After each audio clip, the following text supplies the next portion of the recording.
tu tiempo. Buenos días, acá Pedro te saluda. ¿Qué tal, Pedro? Queríamos saber un poco cómo ven el panorama político que se viene aquí en las elecciones provinciales y municipales en Córdoba.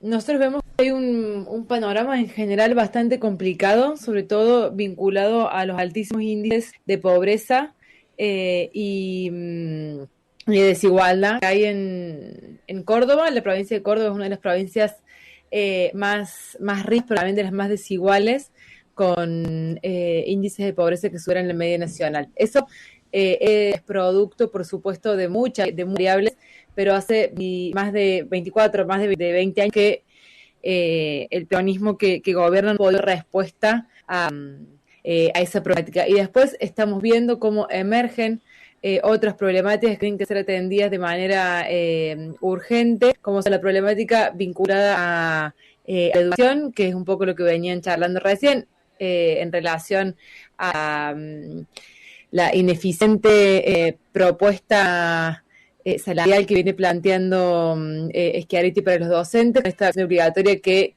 es bastante cosa, digamos, en términos de lo que se demanda para un salario docente, la problemática en salud, que también ha meses de lucha por la cuestión de la mejora salarial, y problemas vinculados a la seguridad en relación no solamente a la cuestión de delitos, sino también de los abusos y la violencia policial, que no es nueva, por supuesto, porque ahora se está visibilizando.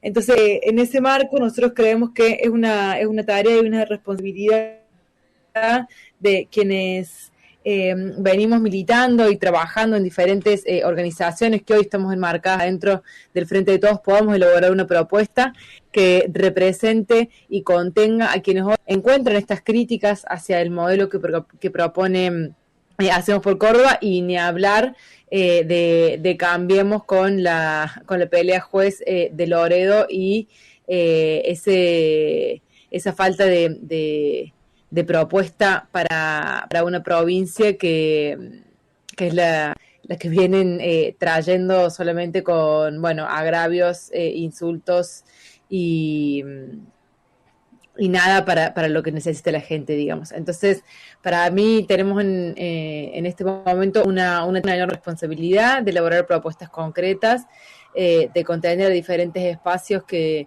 hoy están pensando y que están mirando una Córdoba desigual y que tiene que poder cambiarse. Eso es posible, por supuesto. Desde tu espacio, Coti, vienen planteando que no tiene una oportunidad de apostar a un crecimiento de la provincia con una planificación para el desarrollo humano que incluyan a todos. ¿Podés ampliar un poquito más acerca de esta propuesta? Sí, es la propuesta que nosotros venimos construyendo con diferentes organizaciones, sindicatos, desde el Frente Patria Grande, que es el Plan de Desarrollo Humano Integral. Es un plan que plantea una agenda bastante básica de tierra y trabajo para todos y todas, y la idea de repoblar la patria. Repoblar la patria implica reconocer que hay mucha tierra en Argentina, tierra que no se está utilizando, y que eso tiene que poder garantizar que todas las familias puedan acceder a un lote y a una vivienda, y a quienes son productores, pequeños productores rurales, tierra. Eso es posible, y además generaría y resolvería un problema fundamental, que es la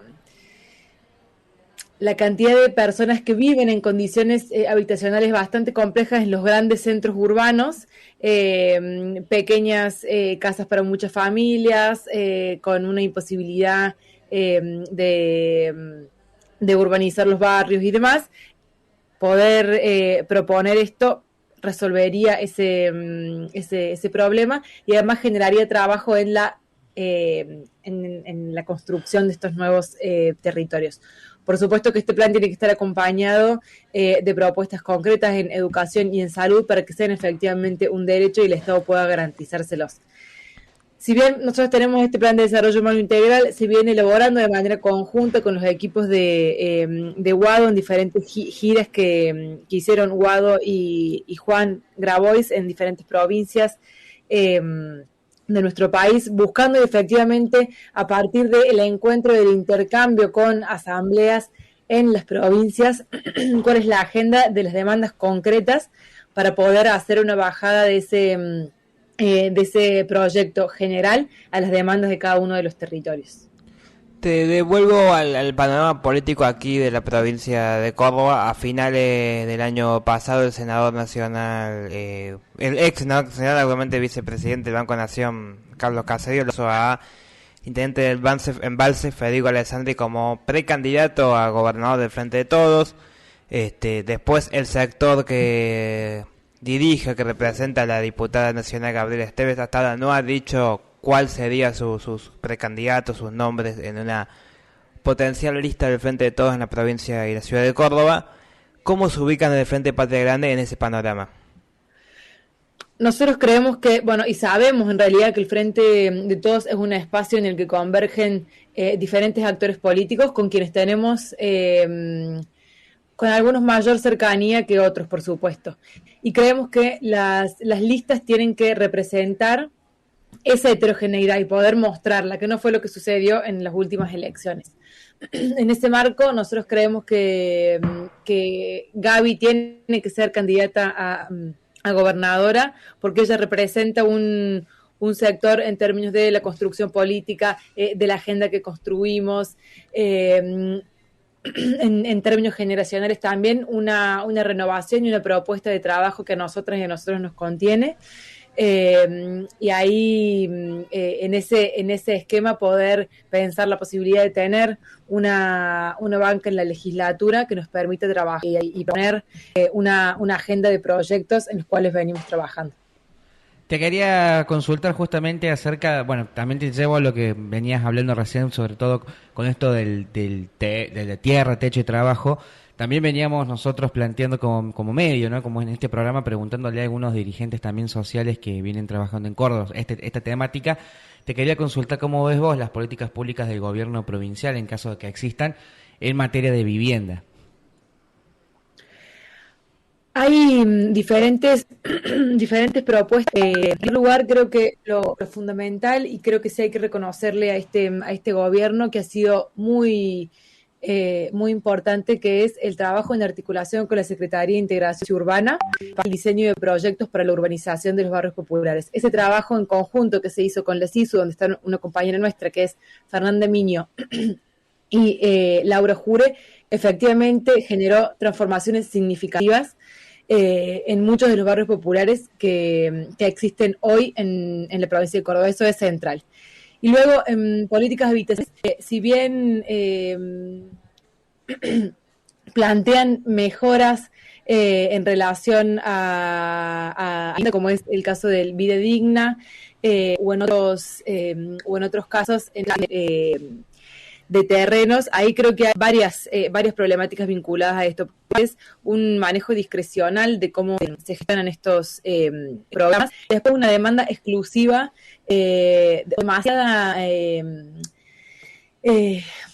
demasiado difícil de acceder, sobre todo para los sectores populares. Y en esto me parece que esto que por ahí decimos terminamos contándole las costillas a los pobres para no darles para bajarles un programa social o un salario social. Esto mismo sucede con los planes habitacionales. Entonces ahí me parece que hay que generar una propuesta más amplia que contenga a sectores que hoy no están adentro de Hacemos por Córdoba, tienen demandas habitacionales concretas. Y después que recién ahora se está empezando a revisar en relación o en materia de las políticas de vivienda, que tiene que ver con la entrega de escrituras, que es algo que se está regularizando después de más de 20 años de muchos proyectos que no cuentan con escritura, y que eso, por supuesto, es una inseguridad habitacional. Pero, sin embargo, yo creo fundamental, y por más de que esto haya sucedido en los primeros gobiernos de los OTA, es necesario decirlo, que es Córdoba ha sido escenario de una de las peores políticas habitacionales de nuestro país, que ha sido el programa Mi Casa, Mi Vida. No sé si conocen, si han hablado, pero que implicó la erradicación de asentamientos y de barrios populares del centro de la ciudad hacia las periferias, Y hoy esa política 20 años después no solamente que fue cortar los lazos sociales y laborales de los sectores que vivían en el centro de la ciudad, guetizar a los sectores más empobrecidos hacia las afueras, terminar construyendo ciudades paralelas que inhabilitaban el acceso al centro de la ciudad y demás. Hoy, 20 años después de esa política, son territorios que están colapsados, todo, por supuesto, en relación a la falta de planificación, y que ha llevado a que incluso haya muchas ocupaciones de tierras en los alrededores de esos territorios. Esa es una respuesta, esa es una problemática a la que hay que darle respuesta urgente y tendría que poder hacerlo el gobierno de la provincia. Cuando hablábamos con un dirigente social hace unas semanas, muy vinculado también al tema habitacional, le preguntábamos su opinión con respecto a la creación de parte de este gobierno, Ministerio de la Vivienda, de todas las viviendas entregadas y demás. Y él dijo que si bien valoraba lo que se estaba haciendo a nivel nacional en materia habitacional, hay una mirada que no deja de ser estadocentrista, ¿no? Quiero decir que para la construcción de viviendas y para la obra pública en general no se le abre o no se le termina de abrir el juego a las cooperativas, a las organizaciones sociales. ¿Cómo lo ves eso? Sí, me parece que eso es algo clave, es una crítica fundamental. En los programas nacionales de la Secretaría de Integración Sociourbana sí se están haciendo. De hecho, la contratación de cuadrillas de los territorios es algo que fortalece y mejora los procesos de transformación y de mejoramiento de las condiciones habitacionales de los barrios. Por eso es clave poder darle relevancia a las cuadrillas. Y en el caso de la provincia, cuando se contrataron cuadrillas de la economía popular, sobre todo en lo que implicó el arreglo y mejoramiento de muchas de las escuelas provinciales, los pagos fueron atrasados, a destiempo, con muchos incumplimientos, y eso obviamente desmotiva a las cooperativas y los trabajadores y trabajadoras de la economía popular, contaban con ese ingreso. Coti, es justamente, bueno, te voy a preguntar también, vos sos una dirigente joven, y bueno, quería preguntarte acerca de cómo ves hoy esta desigualdad que existe en la brecha laboral, sobre todo, y teniendo en cuenta que en Córdoba hay un índice de que hay más jóvenes trabajando en lo informal. Ahí, primero, estructuralmente me parece que es importante decir y marcar que, bueno, hoy hay un problema en el cual hay un gran sector de trabajadores y trabajadoras que no pueden ser absorbidos por el mercado formal de trabajo, ¿no? Sea privado o público. Entonces ahí me parece que la apuesta y el fortalecimiento de la economía popular, que contiene a muchos y muchas jóvenes, es fundamental para poder mejorar las condiciones laborales y tener derechos laborales que hagan de las tareas de la economía popular, que son fundamentales, que las mejoren, digamos. Creo que por una parte eso es central. Y luego también, bueno, algo planteabas en relación a la situación de precarización de otros tipos de trabajos que hoy son salida para muchos jóvenes, y que eso, bueno, desmotiva, por supuesto, a conseguir o a seguir trabajando en formación profesional, como es el caso, por ejemplo, de la docencia. Digo, hoy conversamos con mis compañeros y compañeras de escuela. Antes era un deseo aspiracional poder trabajar en una escuela, y hoy se buscan otros trabajos porque la remuneración es muy baja, ¿no? Entonces ahí no hay un mercado que esté pensando en la inclusión de los jóvenes, y está sufriendo ciertas transformaciones también el mercado laboral tendientes a la precarización, que hace que se termine buscando como el propio empleo a través de otras formas de autoprecarización. Entonces me parece que ese es un escenario bastante complejo y que tiene que ser abordado y tratado para generar empleo de calidad, y también orientar a que ese empleo pueda de algún modo retribuir o aportar a la construcción de la sociedad que queremos, ¿no? Bueno, recordemos a la audiencia que estamos con Coti San Pedro, ella es militante del Frente Patria Grande. Coti, hablando un poco de esto de la precarización laboral que existe en los jóvenes, te quería consultar cuál es tu visión acerca de los programas de inserción laboral provinciales como el PPP, que se está nuevamente difundiendo, o a nivel nacional como el Potenciar Trabajo, que si bien incluye a todas las franjas etarias, fundamentalmente están en manos de jóvenes y jóvenes. Quería preguntarte acerca de tu visión al respecto de estos programas.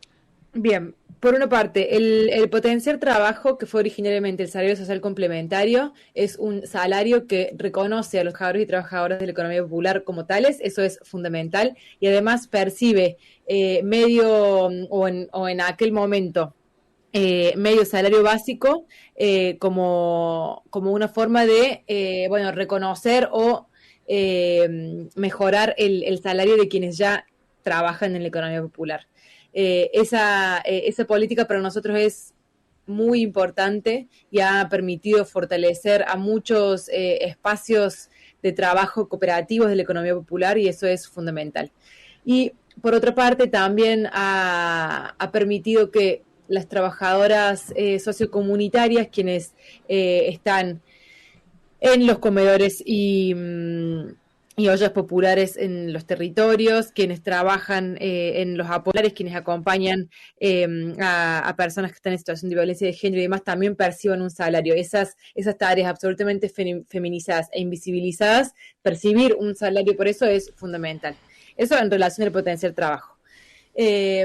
Ahora, acá el PPP, por ejemplo, que se ha reeditado, es un programa que, si bien ha permitido una articulación y la inserción de algunos jóvenes al mercado laboral formal a través de la contratación en empresas, en lo concreto, al tratarse de un programa solamente de un año, en muchos casos no se garantizaba la continuidad laboral, y lo que lograba era que las empresas contrataran y les pagaran menos a esas personas porque percibían el PPP. Entonces ahí me parece que, si bien se han pensado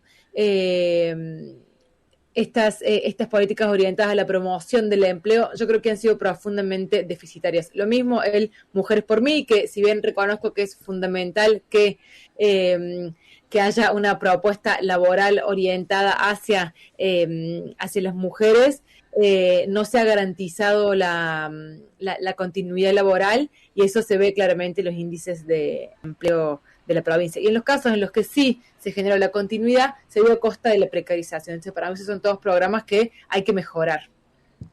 Hablábamos hace unas semanas, y te devuelvo al tema de la educación, con el médico y dirigente político Oscar Atienza, que nos decía que cuando el gobierno provincial interpreta que el problema de los médicos es solamente una cuestión salarial, se equivoca. Dice, sí, hay una cuestión de salarios que no alcanzan, pero hay una cuestión integral en el sistema sanitario por el cual se está reclamando, y que los sueldos son una parte de la discusión. Exactamente. ¿Crees que con la educación me está pasando lo mismo? Sí, acuerdo completamente. Ahí hay muchas cuestiones para pensar desde lo educativo, que tiene que ver con, por supuesto, lo salarial, que es lo concreto, pero que muchas docentes venimos planteando hace ya años, que tiene que ver con la formación docente y las demandas que se hacen del gobierno provincial, que son de muchísima demanda y cansancio en la burocracia que implica cargar las notas y demás, y que eso es una tarea que no está reconocida. La promoción y fortalecimiento de las trayectorias docentes, pero después también pensar fundamentalmente en la institución escuela, en relación a las múltiples funciones que hoy está cumpliendo y para los cuales los maestros y maestras no están formados, ¿no? Entonces, eso requiere que revisemos las políticas orientadas a la permanencia y la terminalidad educativa. Tenemos en Córdoba una terminalidad educativa secundaria que es alarmante, y que efectivamente, yo creo y estoy convencida de que en la escuela suceden cosas buenas, digo, estar contenido en un espacio de socialización, con trabajo y producción de conocimiento, con interacción con otros adultos también. Bueno, digo, ahí me parece que hay algo muy, muy fuerte que tiene que potenciarse y resolverse y que no se está haciendo. Y por último, también hay unas cuestiones en términos de lo edilicio, de la necesidad de arreglar las escuelas, prepararlas, adecuarlas, que hoy muchas están en condiciones bastante riesgosas, ¿no? Entonces me parece que ahí pensar la escuela más general, integralmente, con políticas públicas que estén orientadas a la terminalidad educativa, poder fortalecer las trayectorias educativas vinculadas a la comunidad, digo, a la escuela como parte de la comunidad, los salarios docentes, que implica, por supuesto, salario, pero también jubilación, pero también poner en blanco a todos quienes hoy todavía no lo están, etcétera. Y luego la cuestión edilicia. Me parece que ahí hay tres cuestiones fundamentales que hay que trabajar. Sabemos que estás ocupada, así que te jodemos con unas par de preguntas más y te dejamos. Si nos permitís, ¿no? Por supuesto. Sí, sí, sí. Quiero conectar con lo que hablábamos también hace un ratito de la precarización laboral. ¿Crees que hay una relación también en lo educativo con la precarización laboral? Quiero decir, cuando uno ve los índices de jóvenes que no pudieron terminar el secundario, se hace difícil pensar en un esquema de mayor empleo formal. Sí, por supuesto, están directamente relacionados. Si alguien no terminó la escuela, es muy difícil que pueda trabajar, que pueda conseguir un trabajo formal, no precarizado, porque es uno de los requisitos básicos tener terminado el secundario, por ejemplo. Pero además, incluso tiene que ver con esta cuestión formal, pero también con la imposibilidad de poder sostener un trabajo si es imposible sostener la escuela, ¿no? Claro, totalmente. Cuando en realidad muchas veces lo que termina sucediendo es, se deja de ir a la escuela, y eso es, bueno, por muchas razones, pero muchas es porque tienen que ir a trabajar a un trabajo precarizado, del cual después no pueden salir porque no terminaron la escuela, y después hay otras situaciones, por supuesto, más graves, que tienen que ver con, bueno, vinculadas a problemas o dificultades familiares, al consumo, etcétera, etcétera, ¿no? Es como variopinto las causas, pero por supuesto que tiene que ver luego con la precarización laboral. Coti, te quiero llevar al plano de la rosca más electoral, y quería consultarte acerca de, para vos, ¿quién sería el gran rival que tiene el Frente de Todos hoy en Córdoba? ¿Juntos por el Cambio o Hacemos por Córdoba? No, me parece que el gran rival, y lo venimos planteando, es quienes representan a la derecha, y quienes sabemos sin dudas que van a estar garantizando que solo unos pocos se sigan enriqueciendo en esta provincia y en el país. Y Juntos por el Cambio es quien lo viene haciendo de manera abierta, con lo cual ese es el principal rival, y creemos que no tienen que no tienen que ganar la provincia, y vamos a hacer todo lo posible para que eso no suceda. Ni hablar que, bueno, la gestión de juez en la Municipalidad de Córdoba fue nefasta. Entonces, desde ahí en adelante, me parece que tenemos que cuestionar fuertemente ese modelo que se propone, y construir el que nosotras deseamos, por supuesto, con quienes sea posible hacerlo. En tu perfil de Instagram también tenés, te autopercibís, por decirlo de alguna forma, referente feminista. Quería consultarte, cuando escuchás las propuestas de candidatos de derecha como Horacio Larreta o el propio Milei, que plantean que si son gobiernos lo primero que hacen es eliminar el Ministerio de la Mujer, o notan las políticas públicas que ha llevado el Estado Nacional con perspectiva de género. Quería preguntarte qué se te cruza a vos por la cabeza, qué le responderías a estos dirigentes. Y les respondería que no tienen ninguna idea de lo que sucede en la realidad en general, y de que estamos en una situación de profunda desigualdad, aunque estemos en el siglo XXI, entre las problemáticas que aquejan a los hombres y a las mujeres. Entonces, si no podemos reconocer los privilegios de los que gozan algunos y la necesidad de que existan políticas concretas para generar una transformación en las profundas desigualdades que hay hacia las mujeres y hacia las disidencias, Bueno, eso responde, por supuesto, a una matriz que niega esa situación. Nosotros lo reconocemos, nos hacemos cargo, creemos que son políticas necesarias, hemos tenido críticas incluso a cómo se han gestionado algunas políticas del ministerio, pero usar eso como eslogan político me parece que retrocede frente a una lucha feminista que se ha plantado y que ha permitido visibilizar las violencias y las desigualdades, y que, bueno, no estamos dispuestas, por supuesto, a dar ese retroceso. En ese sentido también te quería preguntar si crees que hoy la persecución sistemática que está sufriendo, bueno, la figura de la vicepresidenta Cristina Fernández, tanto de la justicia como también de los medios, tienen que ver también con que el plus es el hecho de ser una líder mujer. Por supuesto que sí. Creo que hay muchos de los atributos que se le cuestionan a Cristina, se le cuestionan por ser mujer, porque son otros, son atributos que en varones no nos generan esa misma incomodidad, rechazo u odio como es el caso. Y sí creo, y sobre todo en relación a cómo se vienen construyendo discursos de odio que decantan luego en situaciones gravísimas y materiales como fue el atentado. Lo que sucedió el otro día en un programa de televisión donde hablaban de su hija, mostraron fotos sin consentimiento, juzgaron su rol como madre. Bueno, me parece que eso ya es de una bajeza indescriptible, ¿no?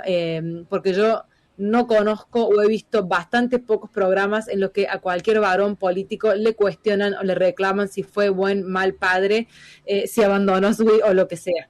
Entonces me parece que ahí hay una vara distinta que tiene que ser reconocida y que por supuesto nos tiene que llevar a reflexionar sobre el costo que tiene para las mujeres que hagamos política. Y ni hablar de las tapas de noticias en las cuales ha salido Cristina, que son directamente nefastas, pero que también dan cuenta de esa violencia política. Muchísimas gracias, Coti, por prestarnos un poco de tu tiempo. Sabemos que estás muy ocupada. ¿Algún último mensaje que le quieras dejar de Pesada Herencia?